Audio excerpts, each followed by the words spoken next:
We can all thank organizations such as Fannie Mae and Freddie Mac for greasing the rails on the great housing bubble crisis of the late 2000s, but it's also due in part to an overall mentality that has developed in recent generations, the credit card mentality.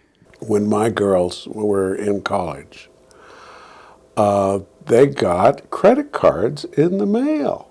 They didn't have jobs. They had no income.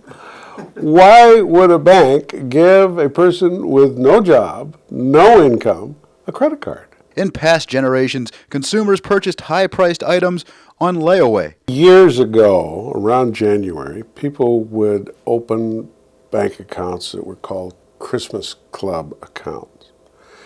And the bank would deduct $20, $30 a month from your checking account. And come December of that year, you would have money to spend on Christmas. The same way with layaway accounts, where you would pick out a coat for school. $15, $16 is what they cost back then. You'd put $2 or $3 down on it. The store would hold it until you paid for it. Stores such as K-Mart still have layaway, but most stores are all about credit cards now, and consumers have become accustomed to getting that nice necklace up front and paying for it later. Oh yeah, that is, if you can pay for it later. Sounds a lot like our government.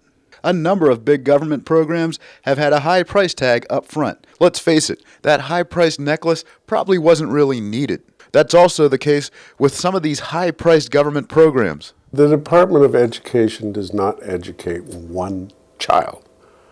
And you look at what has happened to the SAT scores since the forming of the Department of Education. I mean, it's just dumbed down the school system. Housing and urban development is another. That's what got us into this mess, was building houses and selling them to people who can't afford them. So we have a whole department devoted to that. I mean, we had houses before we had HUD. You could clean out Washington very easily, and you'd be surprised how few people would miss these agencies. Americans are now left with a bill that is over $14 trillion. And like that necklace that is lurking on credit card bills, we're not certain we can pay for it anytime soon. Standard & Poor's is not certain we can pay for it either. They recently downgraded our long-term credit projection from stable to negative. It all makes you wish we would have put big government programs on layaway.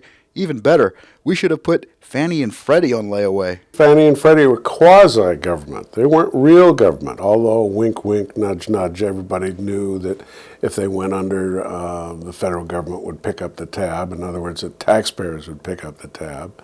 The government is a great teacher, and they've taught people to be irresponsible. Reporting from Washington, Frank McCaffrey.